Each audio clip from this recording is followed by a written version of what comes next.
بسم الله الرحمن الرحيم. اللهم لك الحمد كما ينبغي لجلال وجهك وعظيم سلطانك. اللهم لك الحمد حتى ترضى ولك الحمد إذا رضيت ولك الحمد بعد الرضا. اللهم صل وسلم على حبيبنا محمد. Tu sais ce qu'il te reste à dire, s'il te plaît. Dis sallallahu alayhi wa ala alihi wa sallam tasliman kathira. Dis sallallahu alayhi wa sallam. S'il te plaît. صلوا على النبي الأعظم، صلوا على النبي الأكرم، صلوا على حبيبنا محمد صلى الله عليه وسلم. يا رب احشرنا معه، يا رب احشرنا معه في جناتك جنات النعيم. رب اشرح لي صدري ويسر لي أمري واحلل عقدة من لساني يفقه قولي. السلام عليكم ورحمة الله وبركاته. Que la paix d'Allah subhanahu wa ta'ala, sa miséricorde et ses bénédictions soit sur vous, mes frères et sœurs, partout dans le monde. Quelle belle salutation! La ilaha illallah. Quelle belle salutation! Ce message de paix, islam égale soumission à Allah quand on essaie de traduire avec la langue de Molière ou de Victor. Mais l'islam, en arabe littéraire, quand tu sais ce que c'est que derrière, la ilaha illallah. La racine paix. La racine, salam, S-A-L-M-A, salam, S-A-L-M, qu'est-ce que tu racontes, monsieur le bédouin? Paix, avec tout, paix. Même les insectes, l'islam nous dit, pourquoi tu... Un insecte qui est par lui-même dangereux, un serpent, un scorpion à la maison, tue-le, okay, tu peux le tuer. Pourquoi tu es un insecte qui t'a rien fait? Vous nous parlez de huquq al-insan, les droits des hommes, des humains, mais l'islam a donné huquq al-hayawan, les droits des animaux, et huquq les insectes, les droits des insectes. Paix avec tout, ça c'est l'islam. Ça c'est l'islam, ça c'est l'islam. Bonjour mes frères et sœurs en humanité, tu rencontreras l'islam, quoi que tu fasses. Commence à l'étudier parce que pour ne pas subir les ravages d'une mauvaise interprétation de l'ignorance, par l'ignorance, avec l'ignorance du message d'Allah subhanahu wa ta'ala qui est lui parfait. Tes enfants vont rencontrer des musulmans. Maintenant, il faut que tu leur apprennes de connaître l'islam pour ne pas que tu les vois demain dans un pays aux États-Unis en train de faire d'exploser des bombes. Tu es obligé aujourd'hui. Tu ne peux plus faire autrement de comprendre l'islam et d'essayer de le connaître. Tu seras dans deux catégories quand tu vas voir la beauté de l'islam. Soit tu es mécréant pur et tu ne veux pas retourner vers Allah, tu partiras en enfer éternellement, et tu seras banni, maudit par Allah, puisqu'on t'a transmis le message.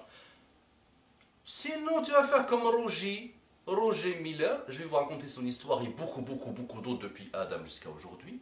Et quand ils ont étudié, et celui-là il a défié le Coran,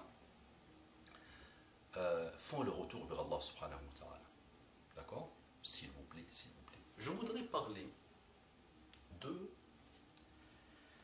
ma main de Fatma me protège.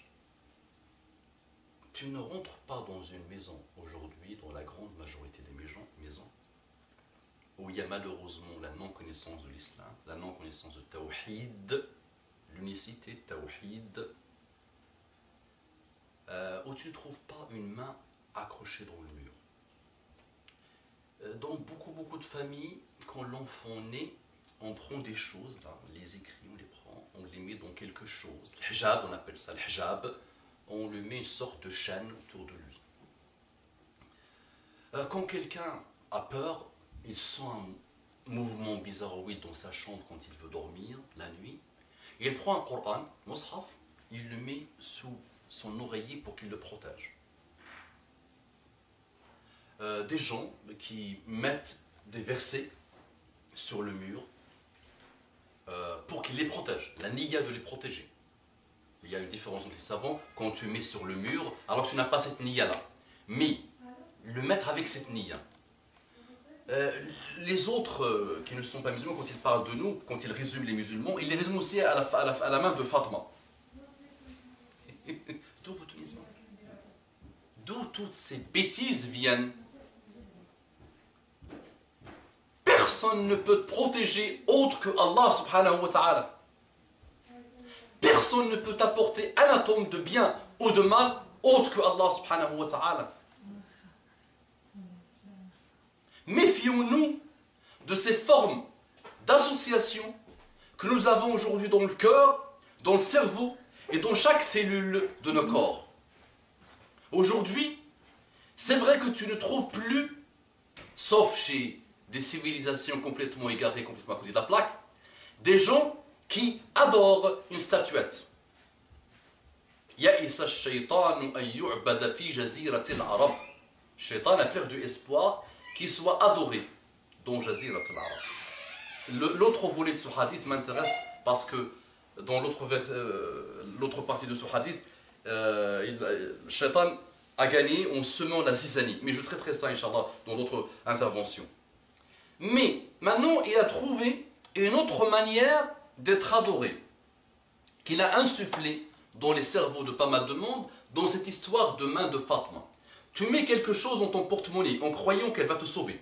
Tu mets même des versets, tu les écris et tu penses qu'ils vont te sauver, qu'ils vont t'apporter quelque chose, qu'ils vont te protéger, qu'ils vont te préserver. Tu fais de l'association, wal'iyadhu billah, et Allah peut te pardonner tout ce que tu veux, sauf l'association. Donc nous avons aujourd'hui beaucoup de formes d'adoration. On n'adore plus des statuettes, c'est vrai, mais on adore beaucoup de choses. On s'adore nous-mêmes. D'abord, il y a des gens qui s'adorent eux-mêmes. Le centre de leur univers s'appelle eux. D'accord. Il y a des gens qui adorent leur cerveau, le raisonnement, l'aptitude à raisonner. Par rapport à un hadith ou par rapport à un verset, il va dire celui-là ne me plaît pas parce que moi je trouve qu'il ne correspond pas à une réflexion d'un cerveau, ce qu'on appelle Mu'tazila. Il y a des gens qui adorent la main de Fatma et ils pensent que la main de Fatma, ou même le Coran par lui-même, par le livre de Coran, par le Mus'haf, va les protéger. Mais tout ça, c'est de l'association. Et là, tu ne mérites pas d'appartenir à la Ummah qui dit La ilaha illallah Muhammadun Rasulullah sallallahu alayhi wa sallam. La ilaha illallah. Ta prière, si elle est mélangée avec une association, avec un non-respect, et avec une non-connaissance, et avec un non-amour, et avec un non-tasdiq de La ilaha illallah, tout ce que tu fais derrière peut ne servir à rien, puisque tu fais de l'association, wal'iyadhu billah. La première chose, c'est La ilaha illallah, tawhid. Comment tu peux dire La ilaha illallah et tu crois qu'une main, et je ne sais même pas, il faut que je lance mes recherches pour comprendre pourquoi ils l'ont appelée main de Fatma, c'est sataniste, va te protéger. Ou qu'une tombe dans laquelle il peut y avoir un cadavre d'âne, il y a un qui a fait ça pour tester les musulmans pour voir et pour gagner de l'argent avec eux, il a mis un cadavre d'âne dans une tombe, il leur a dit c'est un saint, c'est un wali. Et ils ont commencé à ramener de l'argent, ils ont commencé à construire une mosquée dessus, ils ont commencé à lui demander des choses, ils ont commencé à lui demander la guérison. Tout ça, c'est l'association. Adorer un pays, le nationalisme malheureux, le pseudo-patriotisme, tout ça, c'est des formes d'adoration. Adorer les passions, celui qui met son Dieu, sa passion, son hawa, toutes ces choses-là sont des formes d'adoration, d'autre chose qu'Allah subhanahu wa ta'ala. Taqullah, craignez Allah et revenez vers la pureté de tawhid. Si tu as un tawhid pur, tu t'éloigneras de beaucoup de malheurs. Si tu as un tawhid zigzagué, tu tomberas dans beaucoup de malheurs. Craignez Allah, taqullah, revenez vers Allah, étudiez la science sincère, et vous allez trouver que toutes ces formes d'adoration peuvent vous mener droit à l'enfer, et ça peut être éternel, wal'iyadhu billah. أقول قولي هذا وأستغفر الله لي ولكم فاستغفروه إنه كان غفارا رحيما اللهم صل على محمد النبي الأمي وعلى آله وسلم تسليما كثيرا